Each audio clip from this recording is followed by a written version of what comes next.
Rain slashed across the Arizona plains like a whip, driving sideways in the black of night.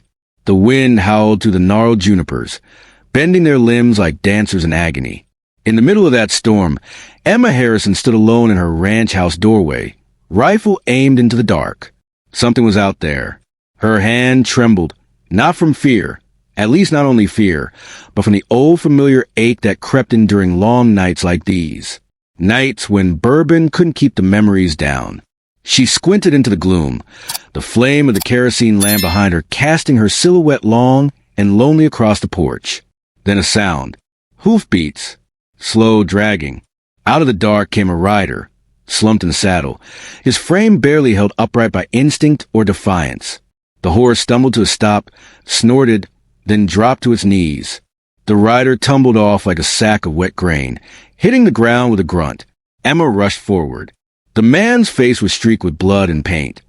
Ceremonial paint, though the colors had bled with rain. A single silver streak braid lay across his shoulder, fastened with turquoise. His chest rose shallowly, a gurgle in his breath. Her pulse spiked. Navajo. The word rang in her ears like a bullet. Emma hesitated, kneeling beside him. The fabric of his shirt was soaked red. She pressed her fingers to his neck. A pulse, weak, thready. Still alive. For now, she should leave him. The thought came uninvited. As much survival as instinct. If the town found out she'd taken a Navajo, worse, a wounded one, they'd string her up next to him. Every settler within 50 miles was jumpy from recent tensions. Blood had been spilled. The friction hung thicker than the storm clouds. But Emma didn't move. Her eyes flicked to the jagged hole near his ribs. Close to the heart. A rifle shot. Dirty entry, no exit. She swore under her breath and heaved him up with effort. His weight was solid, muscled, heavy as a body already half in the grave. Step by step, she dragged him inside, boots scraping the weather floorboards. The door slammed shut behind them, the wind doing the honors. In the dim light, she cleared the wooden table, sweeping aside medicine bottles and bandages. She rolled him onto it and lit another lamp, casting a golden glow over the scarred surface. Her hands worked automatically, cutting away his shirt, assessing the wound. Blood poured like molasses, thick and stubborn. "You're a damn fool, Emma," she muttered. She had seen wounds like this before, back in Chicago, when gunshot victims poured into the emergency room, and the floors turned slick with blood. Her husband had bled just like this. Chest rising slow, eyes pleading with her in a language beyond words. And her daughter, her sweet Lily, had turned pale with fever in her arms as she whispered prayers she didn't believe in anymore. Emma grit her teeth. Those ghosts weren't here. Not tonight. She boiled water, doused her tools in alcohol, and rolled her sleeves up tight. Her breath came in short bursts. The bullet needed to come out, or he'd be dead by dawn. He didn't wake as she dug into the wound. Blood splashed her apron. The bullet was lodged deep, angled dangerously close to the lung. Her fingers, steady despite the sweat on her brow, worked it free. It clinked into the bowl like a tiny iron omen. She patched him, packed the hole, wrapped his chest tight. The rain pounded harder outside. Thunder boomed across the plains, as if echoing the drum beat of the man's failing heart. Finished, she stepped back, breathing hard. He was still alive. For now. She poured herself 2 fingers of bourbon, then thought better of it and set the glass down untouched. Her reflection in the dark window stared back, older than she remembered, wearier than she admitted. The man on the table stirred. His eyes fluttered, then opened, dark and glinting even in the low light. He tensed, hand twitching toward his side, but found no weapon. "Peace," Emma said quickly, stepping into view. "You're safe. For now." He tried to sit up. Pain shot through him, and he slumped again, groaning in his own tongue. She shook her head. "You move, you bleed out. Stay still." "Where?" His voice was cracked. "Horse." "My ranch," she replied. "You came to my door half dead. What's your name?" He looked at her with guarded suspicion, like a wolf unsure whether the hand reaching out held food or a knife. "Makos," he rasped. The name clicked in her memory like a lock turning. Makos, the Navajo elder. the one the townspeople blamed for every dispute, every confrontation. She stared at him, heart pounding. The reward on his head could buy a clinic and a lifetime of security. She turned away from that thought like stepping over a snake. "Drink this," she said, holding a tin cup of water to his lips. He drank slowly, not breaking eye contact. "Why?" he asked. "Because I pronounced enough deaths," she said. "And I'm not ready to sign yours just yet." Lightning split the sky, illuminating the ranch house like a flash of divine judgment. For a heartbeat, she imagined Lily asleep by the hearth, her hair curling just the way it used to. She blinked, and the image was gone. Makos watched her, as if seeing through something she hadn't meant to reveal. "You carry death," he murmured. "So do you," she replied, more to herself than him. She settled into the old rocking chair near the door, rifle across her lap. The wind moaned through the gaps in the window frame. Her heart would not slow.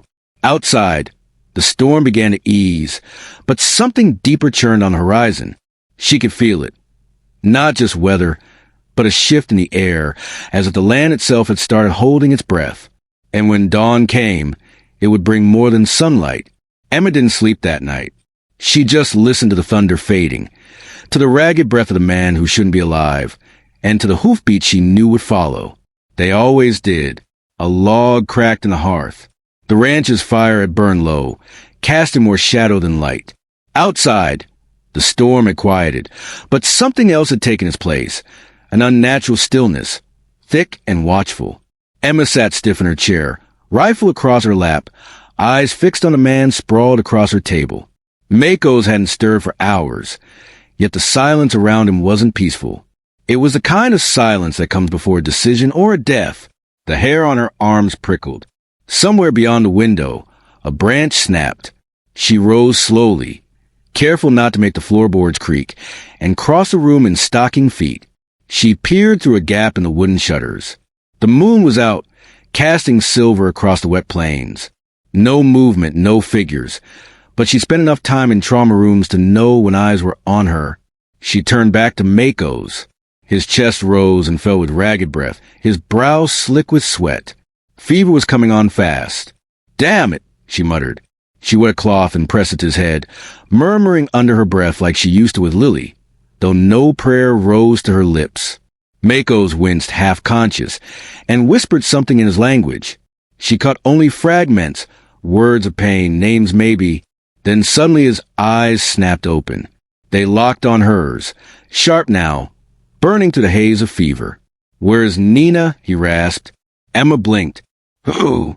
"My granddaughter." The word struck her like a stone to the gut. He had a grandchild.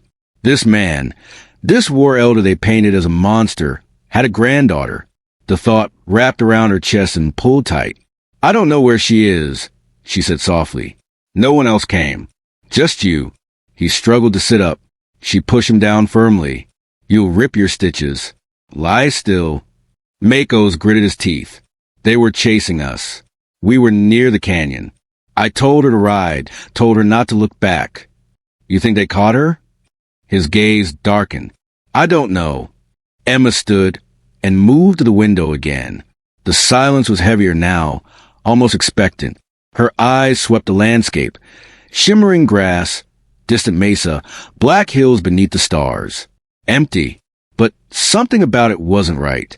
She turned back to Makos. "You need to rest." "No time," he said, coughing.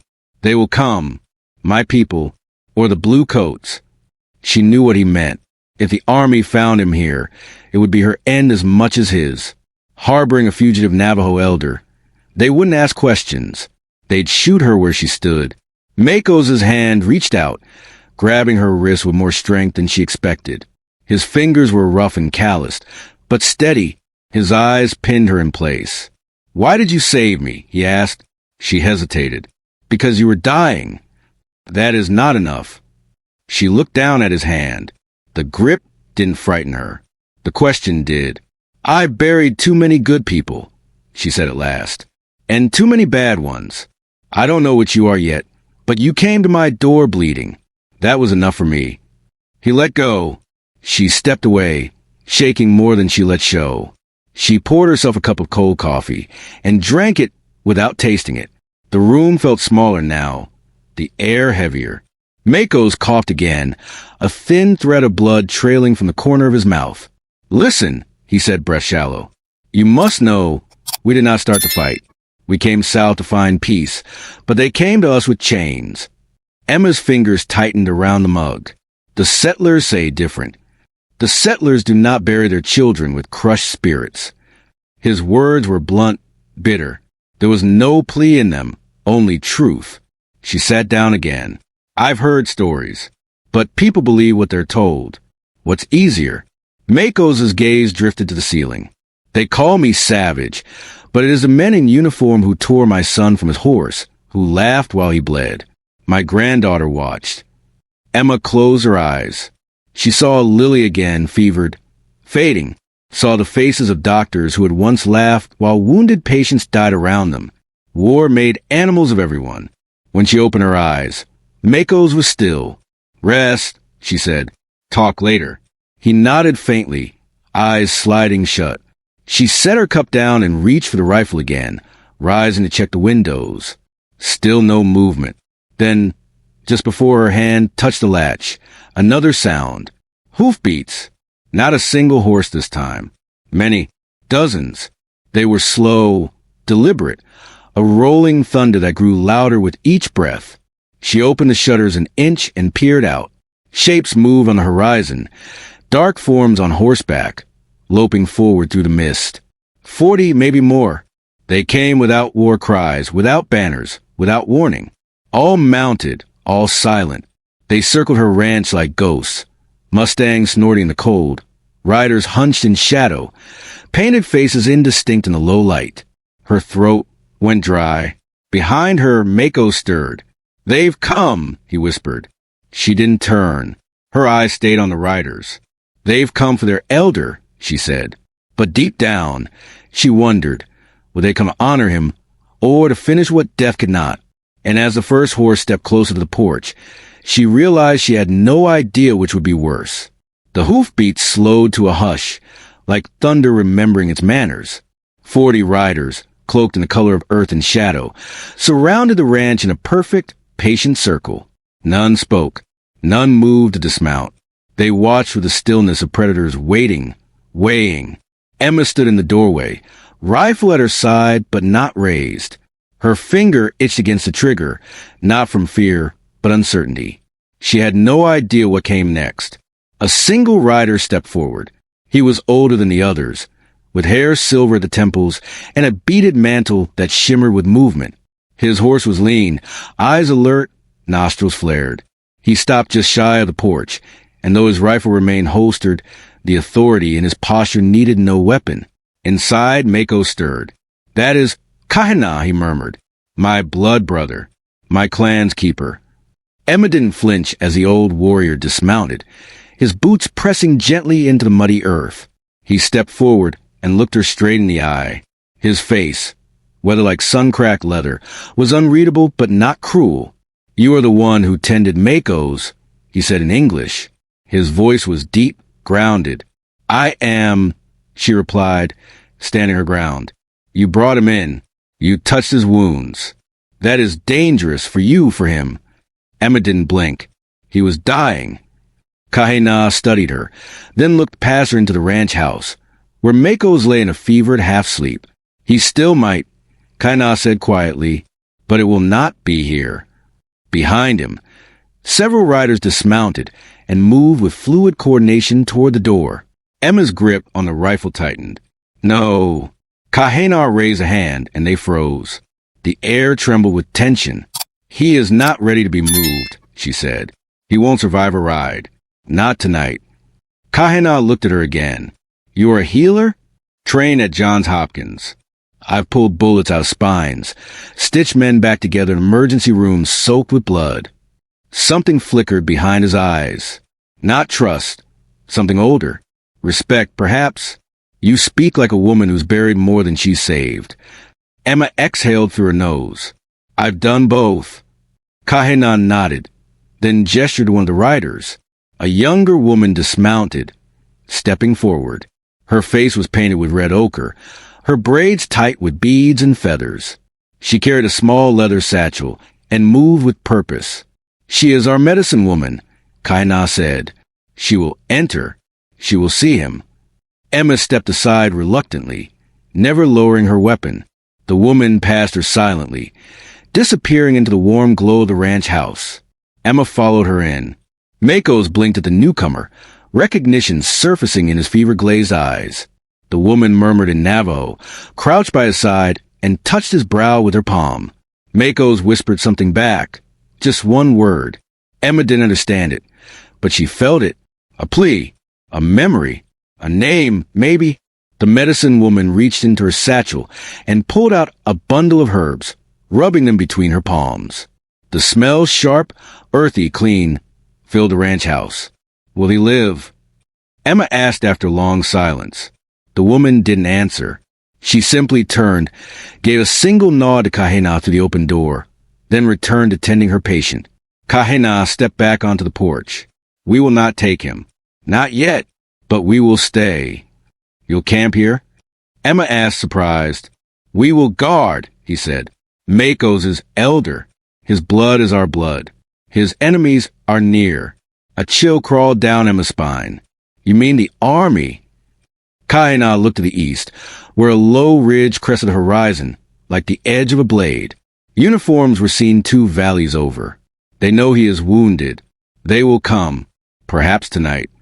"And if they find all of you here," she asked. He gave a wry smile. "Then they will learn what 40 shadows on horseback can do." Emma almost smiled back. Almost, but the weight in her chest pulled it down. She turned back to Mako's. He was sweating hard now, mumbling in his sleep, muscles twitching under the bandages. She changed the compress, wiped his brow, whispered softly.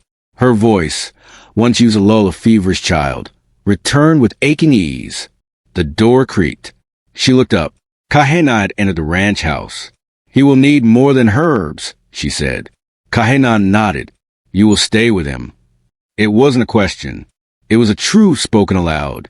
Emma sat back, exhaustion bleeding through her bones. I didn't expect my day to end like this. Dawn came slow and smoky, wrapped in fog and the smell of sage. Inside the ranch house, Emma watched as Mako's breathing steadied, as color returned to his face. Outside, the circle of riders remained vigilant, a living boundary between one world and another. She didn't know what would come next, but something inside her, something that had long been closed, cracked open to the wind and the rising sun. What would you do if someone you've been taught to fear arrived at your doorstep, needing your help? Share your thoughts below.